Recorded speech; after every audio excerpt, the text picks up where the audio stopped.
El día de hoy, en jóvenesdelcenáculo.tv, Andrea estará reemplazando a Paula en una entrevista con el padre Serafín Mikalenko. Él nos visita desde Boston y en esta primera parte nos contextualiza de primera mano sobre los sucesos que acompañaron la publicación del diario de Santa Faustina. Somos jóvenes del cenáculo. Hola, el día de hoy estamos con un invitado muy especial desde Boston, Estados Unidos, el padre Serafín Mikalenko. Él nos va a contar un poco de su trayectoria a lo largo de su vida, sus efectos que ha tenido en toda la Iglesia Católica y más que todo nos vamos a concentrar en la historia de Santa Faustina. Bienvenido y gracias por estar aquí el día de hoy. Es un placer contar con su presencia. Me gustaría que empezara dándonos una breve introducción, una recopilación de su trayectoria en la Iglesia.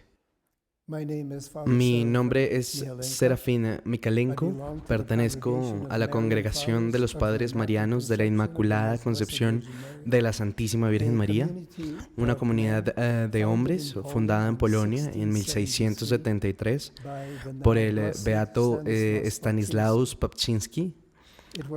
Fue la primera orden de hombres fundada en Polonia por un polaco y la primera orden de la Iglesia que llevara como nombre la Inmaculada Concepción. Fue uno de nuestros sacerdotes que al escapar de los nazis durante la Segunda Guerra Mundial se encontró en la ciudad de Vilnius, donde la hermana Faustina del Santísimo Sacramento, una filial religiosa de la Congregación de Hermanas de Nuestra Señora de la Misericordia en Polonia, recibió las revelaciones y donde su confesor encargó la primera pintura de la imagen de Jesús como le apareció a la hermana en 1931. Y donde pidió que esta imagen fuera primeramente venerada en la capilla de su convento y luego alrededor del mundo.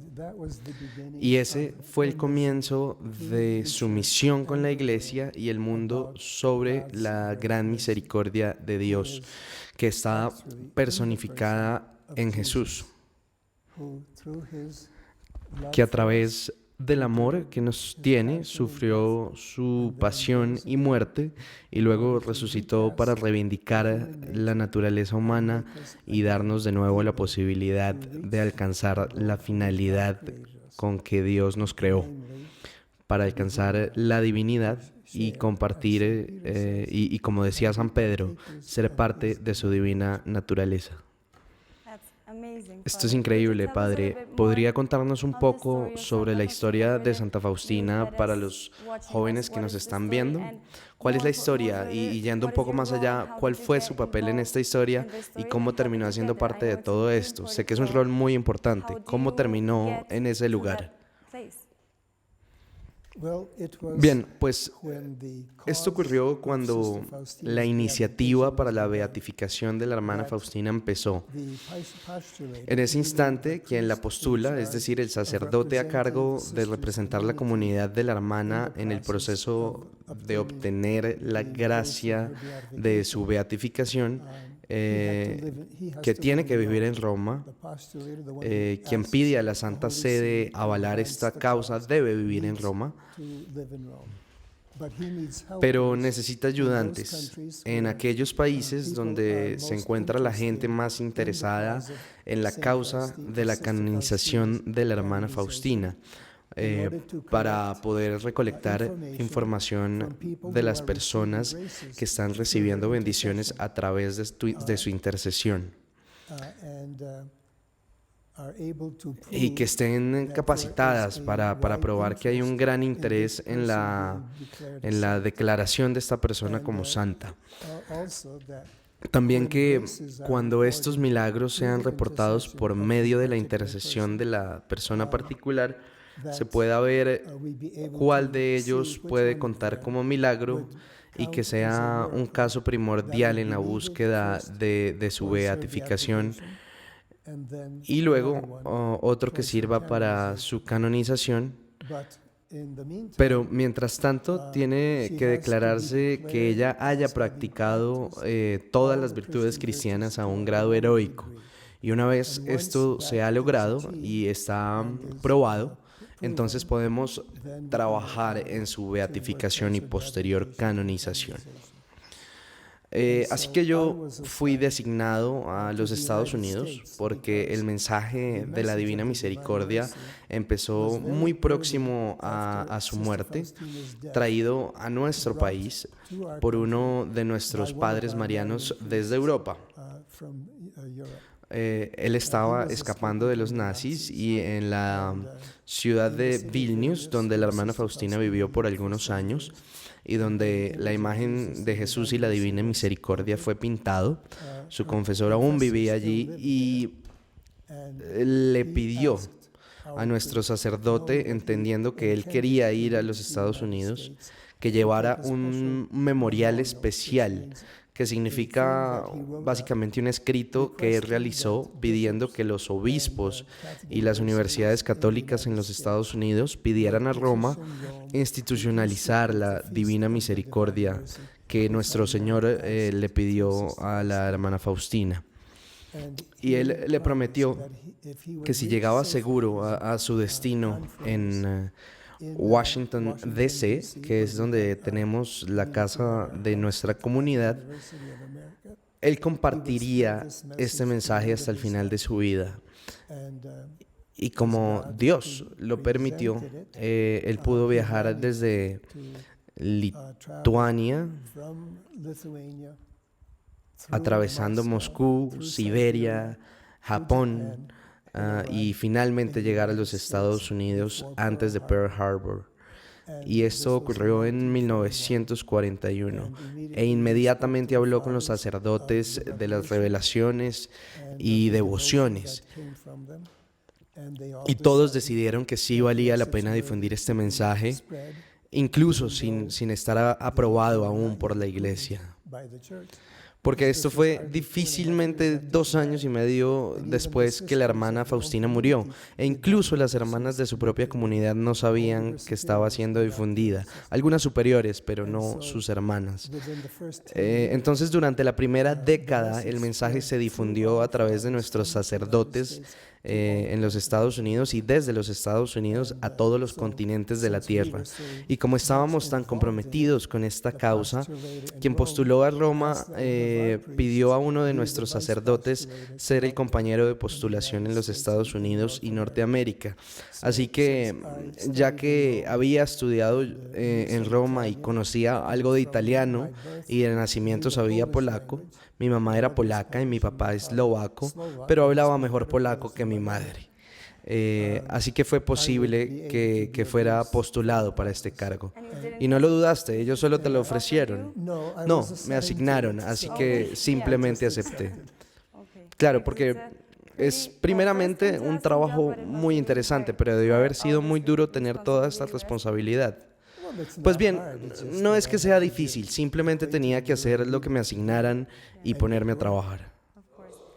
Más adelante, la continuación de esta primera parte, en la que se nos comparten los desafíos que trajo el testimonio de Santa Faustina en Polonia. Y a propósito de preservar el legado que nos dejan las generaciones que pasan, el tío Santi nos hace un recuento de la invitación que nos hace el Papa Francisco por guardar el mensaje que nos dejan nuestros viejos, nuestros sabios. Somos jóvenes del cenáculo. Hola queridos jóvenes del cenáculo, les habla Santiago Bejarano, su tío Santi, y les tengo una noticia importante. El Papa Francisco elogió el domingo el valor de las personas mayores, incluyendo a su predecesor, el Pontífice Emérito Benedicto XVI. Fue en Roma, en la Basílica de San Pedro, en una misa que se hizo para liderar el encuentro de ancianos de todo el mundo. Es lo que Francisco denominó la bendición de la larga vida. Él propone un encuentro de jóvenes y ancianos y pide que no se rompan los lazos que los unen, porque sería un gravísimo empobrecimiento para el pueblo. El Papa explicó que la Virgen visitó a su prima Isabel y a Zacarías porque eran 2 ancianos expertos en Dios y en esperanza, que así la Virgen nos muestra el camino. El futuro de un pueblo, dice el Papa, supone necesariamente ese encuentro. Los jóvenes dan la fuerza para hacer caminar el pueblo y los ancianos robustecen esa fuerza con la memoria y la sabiduría popular. 40.000 abuelos se dieron cita en la plaza de San Pedro. El Papa les regaló un evangelio de San Marcos firmado por él y con letras grandes para que lo puedan leer fácilmente los viejos a los que les falla la vista. Para Francisco, un pueblo que no protege a sus abuelos y no les trata bien es un pueblo que no tiene futuro.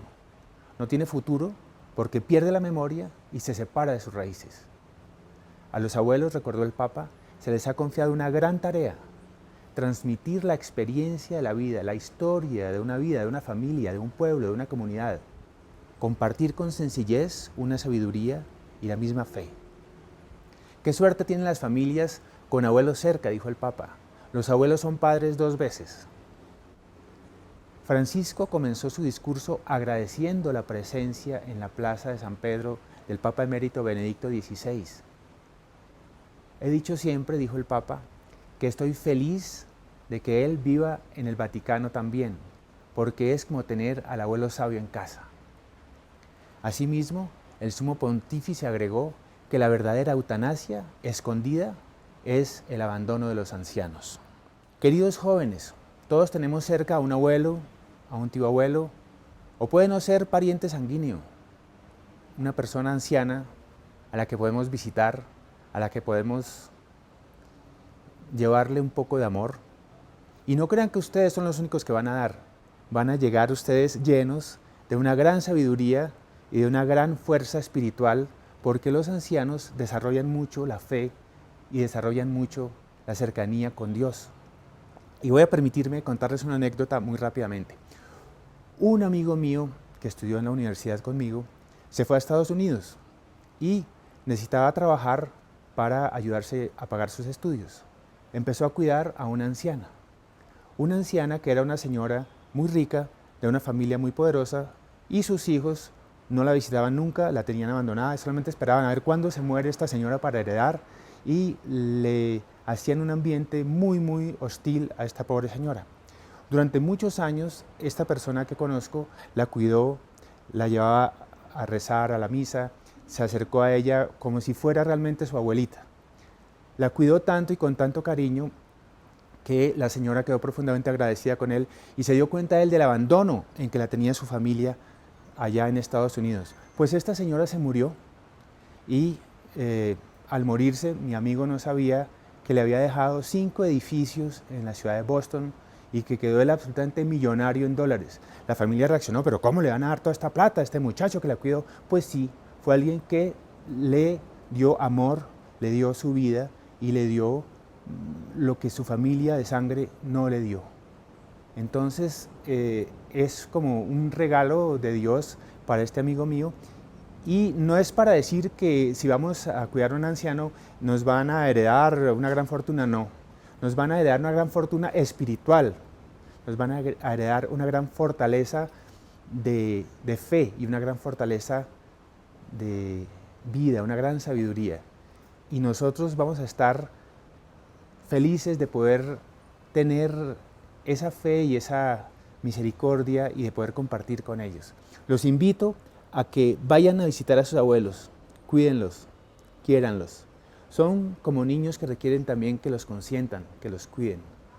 Entonces quedamos con esa misión de cuidar a los abuelos. Chao. El mensaje de Carlos tiene que ver con el legado de la misericordia que nos deja Santa Faustina. Vamos a ver la pintura El retorno del hijo pródigo de 1662 del artista holandés Rembrandt. Se nos hablará acerca de algunas motivaciones que llevaron al pintor a hacer esta obra. Además, tendremos la descripción del hijo menor, quien pidió la parte de su herencia.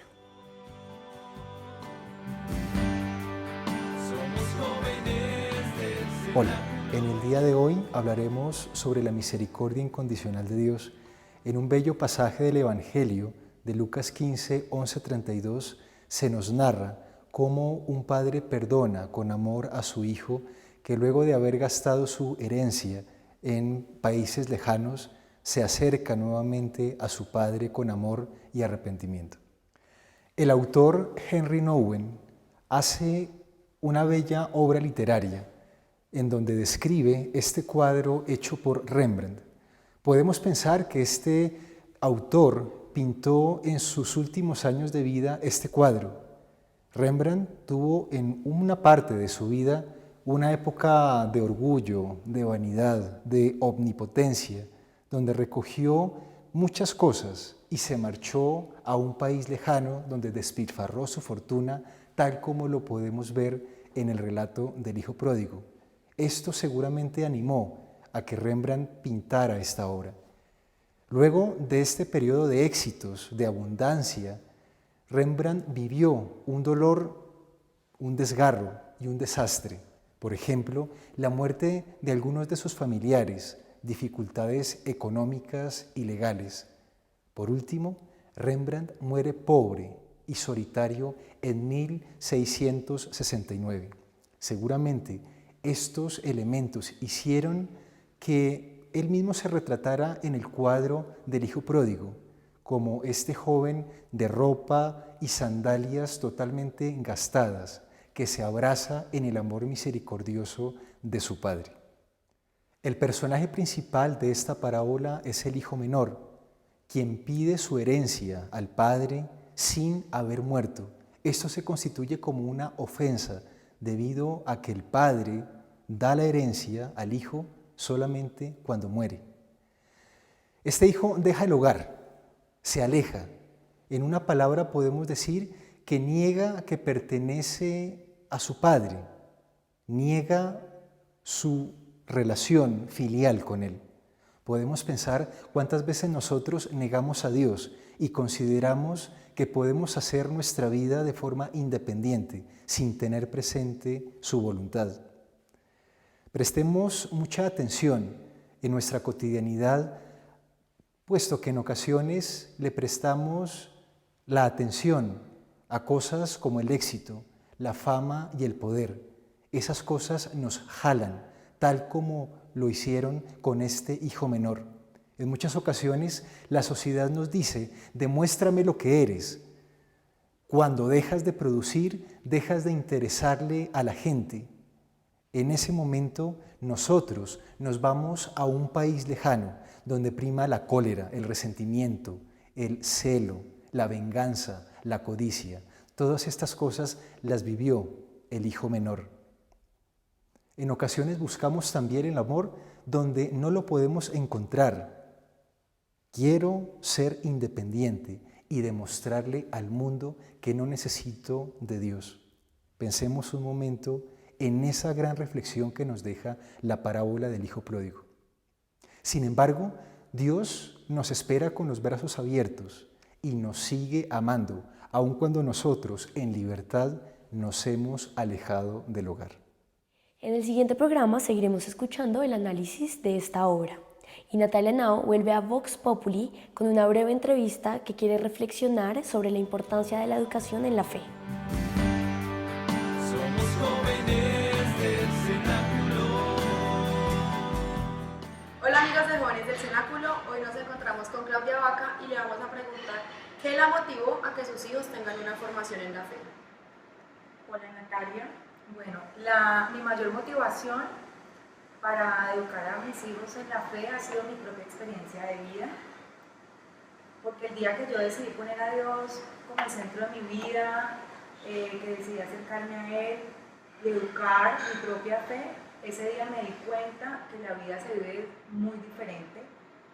La fe no es un escudo para vencer miedos, pero la fe sí nos da la certeza de saber que Dios existe. Y la fe nos da entonces esa confianza para saber que Él está allí con nosotras siempre, que podemos depositarle todas nuestros días, nuestras preocupaciones, que Él siempre va a estar ahí. Si vivimos con fe y en la fe, definitivamente los éxitos, las alegrías, pero también los fracasos, los dolores y los momentos difíciles se van a vivir muy distintos.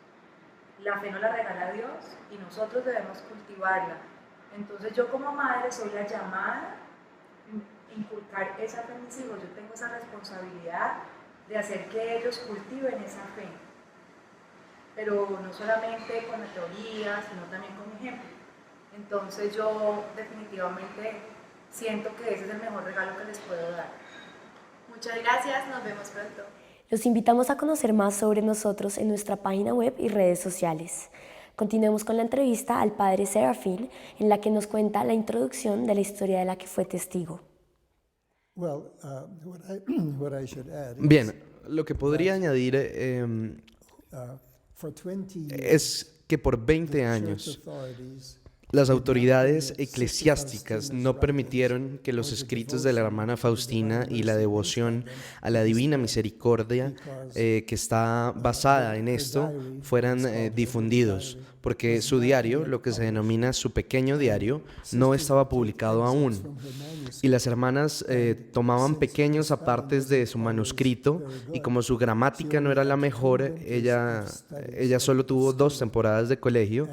Ella escribía fonéticamente, de acuerdo al sonido de las palabras, y muchos de sus escritos estaban mal redactados y la puntuación no era siempre precisa, y las comillas para citar siempre estaban ausentes. Esto hizo que muchas personas malinterpretaran lo que ella escribía.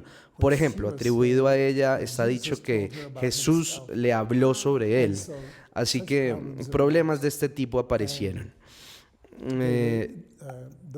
Así que el caso no podía ser resuelto debido a que el gobierno comunista en Polonia en el momento no permitía ningún contacto entre la iglesia en Polonia y Roma y viceversa. Incluso los teléfonos estaban intervenidos. Las personas que trajeran o llevaran documentos eran requisadas de pies a cabeza y se les confiscaba todo lo que llevaran, así que no se podía resolver este tema. ¿Hasta cuándo sucedió esto? ¿Cómo cambió? Tomó 20 años para que esto sucediera, para que se esclareciera el tema.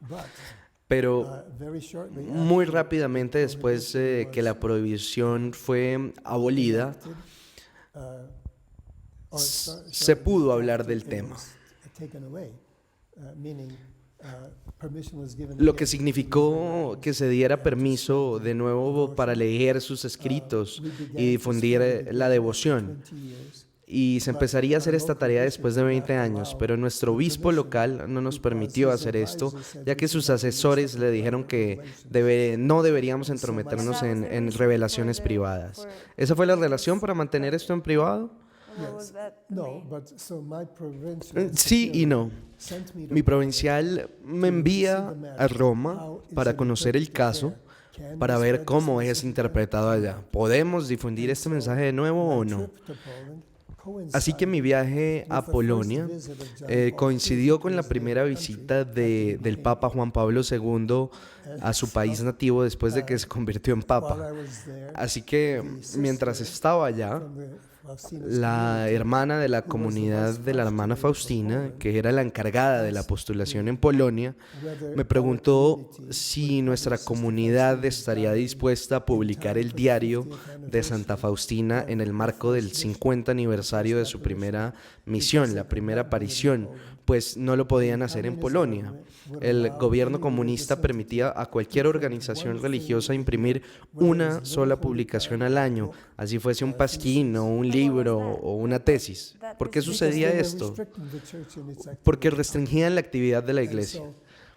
Entonces las hermanas tenían todo este papel listo que habían recolectado por años para imprimir el diario, pues era bastante difícil en tiempos de guerra y después de ella hacer esto.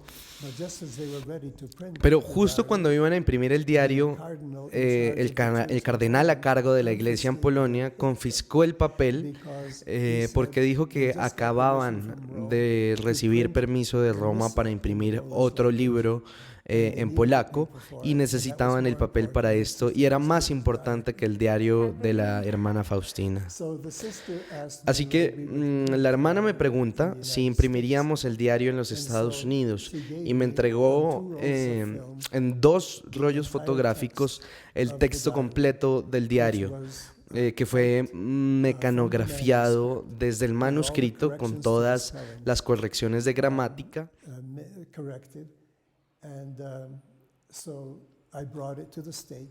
Y lo traje a los Estados Unidos y de ahí fotografiamos cada página y mi hermana y otras 2 jóvenes lo transcribieron y prepararon para imprimir. Y yo mismo tomé las placas a Roma, a un impresor, para imprimirlo allá y de ahí para llevarlo a What Polonia. a journey. ¡Qué travesía! And that happened more or less how ¿Hace long? cuánto pasó esto To get to para que United States. terminara esto en los Estados Unidos? El libro fue impreso en el 81, en el 50 aniversario de la aparición que empezó la misión de la hermana Faustina. Y unos años después fue traducido en inglés y algún tiempo breve después en español, bajo nuestra dirección. Qué historia tan maravillosa, cómo algo tan importante puede tomar tanto tiempo para llegar a nuestras manos. Un privilegio que todo el mundo debería tener para saber, leer y conocer. Pero mi trabajo más importante fue una vez los milagros fueron reportados, yo debía encontrar todos los documentos probando que eran milagrosos. Debía obtener historias clínicas, reportes de los doctores, etcétera, para poder presentarlos al comité en Roma. Este era el proceso importante después que sus virtudes heroicas fueron declaradas existentes. Pero también fui privilegiado en presenciar y ser testigo del primer milagro. ¿Podrías contarnos más sobre esto? Es algo que suena muy interesante. Esta era una familia joven cuya madre, la esposa, tenía una enfermedad llamada linfoma, que significa que su sistema linfático no estaba funcionando y su pierna se inflamó 2 o 3 veces su tamaño normal, causando un terrible dolor y muchas discapacidades a esta buena mujer. Ella tuvo que pasar por más de 50 operaciones que terminaron en la amputación de su pierna hasta la cadera, pero luego la enfermedad hizo que perdiera su otra pierna y fue también devastador y muy doloroso y peligroso, desde luego. Y la única ayuda que ella recibió en el momento fue una caja especial que fue inventada por un doctor en Israel, que tenía un tanque especial que bombeaba aire a través de varios cables que sacaban el fluido del cuerpo, y era un proceso de bombeo continuo que le daba algún alivio en el dolor, pero que hacía que su presión sanguínea se incrementara, así que tenía que parar la máquina y esperar hasta que se estabilizara y empezar de nuevo en una rutina diaria.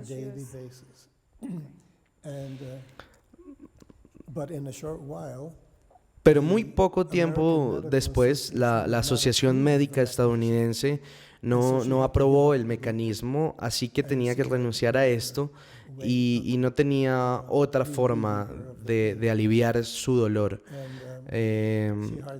Y recuerdo que casi no pude dormir esa noche. Siempre necesitaba utilizar el baño a lo largo de toda la noche y simplemente estaba en una situación bastante desafortunada.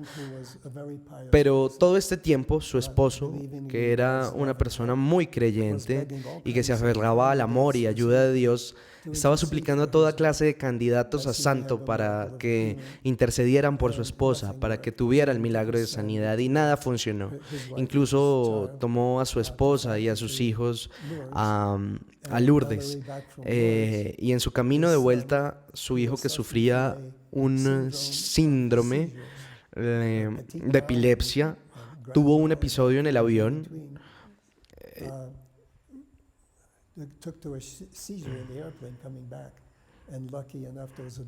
con la suficiente suerte que había un doctor en el vuelo que pudo hacer parar este episodio. Y este pequeño tenía que tomar 4 medicinas poderosas que tenían que ser cuidadosamente medidas y administradas en el tiempo correcto para que ayudaran a calmar estos ataques de epilepsia.